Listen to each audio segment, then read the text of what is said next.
오늘 주신 말씀은 요한복음 6장 30절로 40절 말씀입니다. 요한복음 6장 30절로 40절 말씀 받들어 읽겠습니다. 그들이 묻되 그러면 우리가 보고 당신을 믿도록 행하시는 표적이 무엇이니이까? 하시는 일이 무엇이니이까?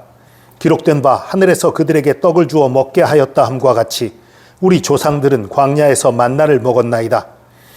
예수께서 이르시되 내가 진실로 진실로 너희에게 이르노니 모세가 너희에게 하늘로부터 떡을 준 것이 아니라 내 아버지께서 너희에게 하늘로부터 참떡을 주시나니 하나님의 떡은 하늘에서 내려 세상에 생명을 주는 것이니라.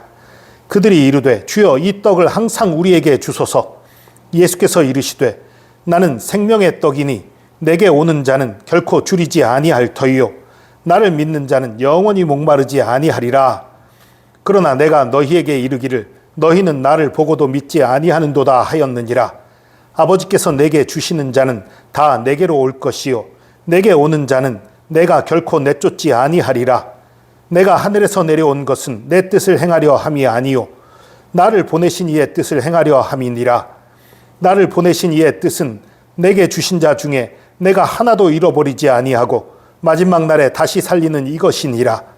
내 아버지의 뜻은 아들을 보고 믿는 자마다 영생을 얻는 이것이니 마지막 날에 내가 이를 다시 살리리라 하시니라. 아멘.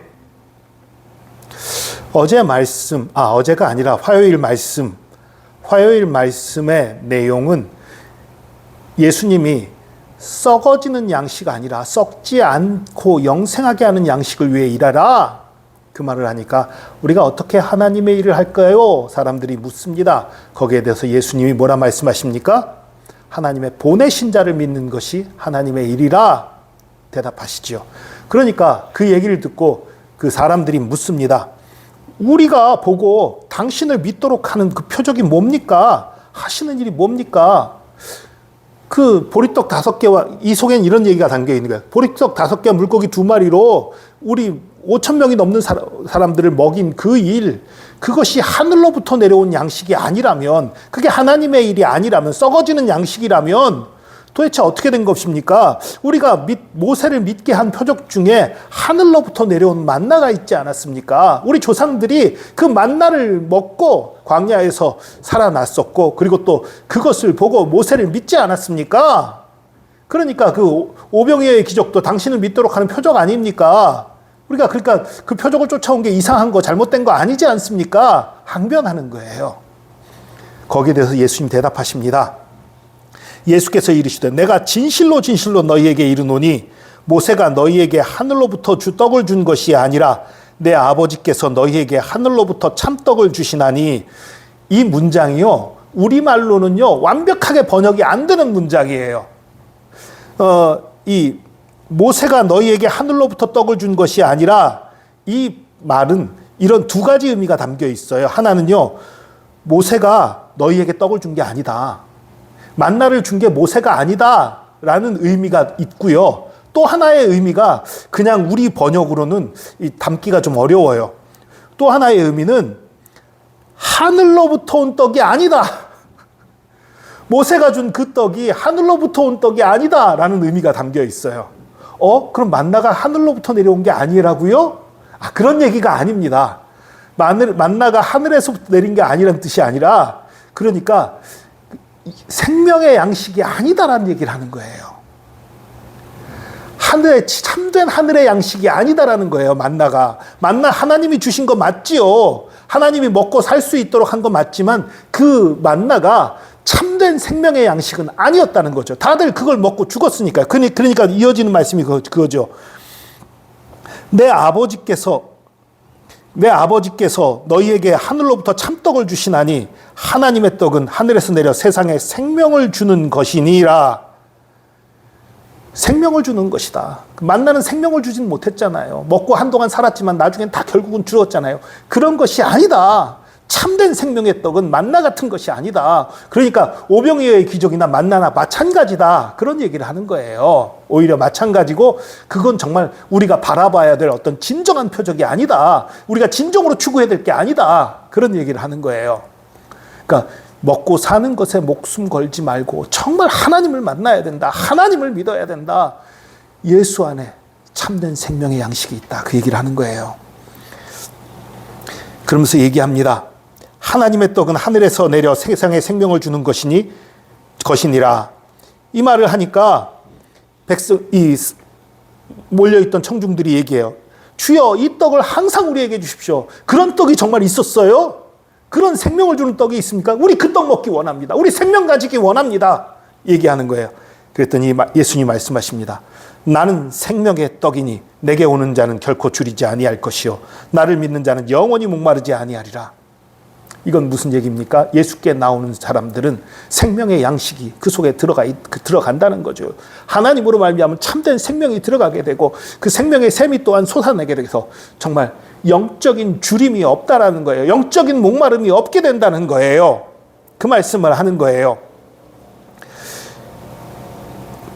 그리고 또 계속 말씀하십니다. 그러나 내가 너희에게 이르기를 너희는 나를 보고도 믿지 아니하는도다 하였느니라. 이 말은요, 풀어서 얘기하면 이런 얘기예요. 내가 생명의 떡인데 왜 너희들 나를 안 믿냐? 이런 말이에요. 그 구어체다, 그러니까 옛날 말씨다 보니까 내가 너희에게 이르기를 너희는 나를 보고도 믿지 아니하는도다 하고 따지는 것 같은데 그런 얘기가 아닙니다. 이거는 너희들 내가 생명의 양식인데 왜 나를 안 믿냐? 좀 제발 나를 좀 믿어라. 그런 얘기예요. 풀어서 얘기하자면, 물론 예수님은 그런 말투로 얘기하진 않으셨지만 내용은 그런 내용인 것입니다. 아버지께서 내게 주시는 자는 하지만, 사실 여기 하지만이 들어가면 더 적절할 것 같아요. 그러니까 이 행간에 빠진 말이죠. 하지만 아버지께서 내게 주시는 자는 다 내게로 올 것이요 내게 오는 자는 내가 결코 내쫓지 않으리라. 여러분, 이 문장을 참 주의해 보세요. 내게 주시는 자는 다 내게로 올 것이다. 그리고 내게 오는 자는 내가 결코 내쫓지 않는다. 자, 그런데 아버지께서 내게 주시는 자만 내게 온다고 돼 있나요? 그런 말은 없어요. 근데 내게 오는 자는 내가 결코 내쫓지 아니한다. 그러나 사실 아버지께서 보내신 자가 아니면 예수님께 올 수가 없겠지요. 하나님 아버지의 감동이 없다면 예수님을 믿고 만나게 될 자가 없겠지요. 그런데도 불구하고 이런 문장을 쓴 이유는 간단합니다. 네가 예수님 앞에 나왔느냐? 너희들 예수 그리스도 앞에 나왔느냐? 절대 예수님이 너 쫓아내지 않아. 너는 이미 구원받았어. 그 얘기를 하시는 거예요. 나는 정말 못났는데요. 난 정말 어리석은데요. 나 죄 정말 너무 많이 졌는데요. 예수 믿는다고 하면서 아직도 내 마음이 너무너무 악하고 너무너무 더러운데요. 그런데 나 같은 것도 죄 용서받고 나 같은 것도 구원받을 수 있나요? 이런 질문을 던지는 사람이 참 많아요. 사실 우리 자신의 모습을 보면 너무 더럽지요. 너무 악하고 너무 미련하고 너무 어리석고 정말 구원받을 만한 아름다운 것이 없지요.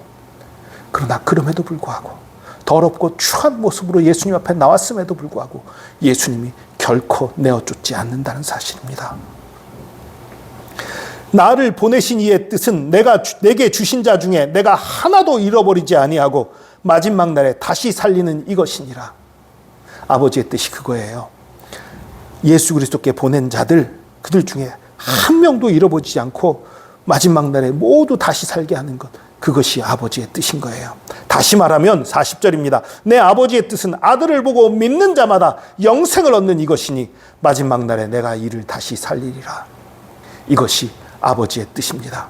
이것이 예수님이 하시는 일입니다. 여러분이 더럽습니까? 여러분이 미련합니까?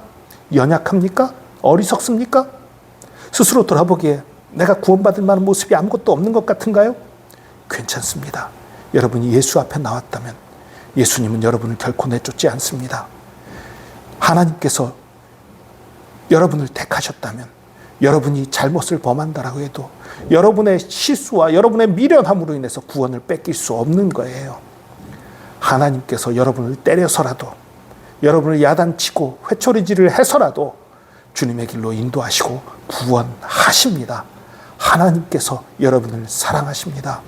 여러분, 하나님이 여러분을 사랑하시는 것은 우리가 그 하나님의 피조물이기 때문이에요. 하나님의 자녀이기 때문이에요. 우리가 잘나서 사랑하시는 것이 아니라 우리가 하나님의 자녀이기 때문입니다. 부모가 아이를 낳으면 그 아이를 사랑하는 이유가 그 아이가 잘생겨서인가요? 똑똑해서인가요? 말을 잘하고 일을 잘하고 말 잘 듣고 그래서인가요? 아니지요. 자녀이기 때문이에요. 하나님이 그 사랑으로 우리를 사랑하고 계십니다. 우리가 예수 믿는다고 하면서도 자꾸 넘어지고 실수하고 쓰러지고 범죄하고 어리석은 길로 가고 그렇게 할지라도 우리 하나님은 우리를 붙잡은 손을 절대 놓지 않으십니다. 하나님께서는 우리를 여전히 붙잡고 계시고 여전히 주의 길로 부르시고 인도하고 계신 거예요. 그렇게 하기 위해서, 그렇게 우리를 살리기 위해서 예수님이 우리 대신 십자가를 지신 것입니다. 예수께서 십자가를 지고 우리 대신 죽으심으로, 우리 대신 피 흘리고 모진 고통과 모욕을 참으심으로 우리를 구원하신 것입니다. 그 사랑이 저와 여러분을 향해 내려오고 있습니다. 그 사랑 앞에 우리도 우리의 마음을 드리기 원합니다. 저와 여러분의 마음을 온전히 하나님께 드리고 하나님을 정말로 사랑하며 정말로 충성된 일꾼이 되는 저와 여러분 되기를 축복합니다. 기도하겠습니다. 주님, 우리를 결코 거절하지 않는다고 말씀하시니 감사합니다. 그렇습니다. 우리의 모습은 정말 보잘것없고 미련하고 어리석고 하나님 앞에 감히 고개 들 수 없는 그런 어리석은 자들인 것을 고백합니다. 그럼에도 불구하고 주님이 우리를 사랑하셔서 우리를 내쫓지 않는다 말씀하시고 우리를 한 사람도 잃지 않고 구원하시겠다고 약속하시니 감사합니다. 주님, 그렇게 하기 위해 예수께서 십자가를 지신 것을 믿습니다. 그 사랑, 그 은혜 우리 마음속에 깊이 새겨서 우리도 예수님을 정말로 사랑하고 정말로 순종하고 정말 예수 위에 사는 저희들 될 수 있도록 인도하여 주시옵소서. 예수 그리스도의 그 생명이 우리 속에 넘치고 우리 가운데 그래서 줄이거나 목마름이 없게 하여 주시고 언제나 주님과 동행할 수 있도록 붙들어 주시옵소서. 함께 하신 주님 찬양합니다. 주의 사랑과 은혜에 감사드리며 예수 그리스도의 이름으로 기도합니다. 아멘.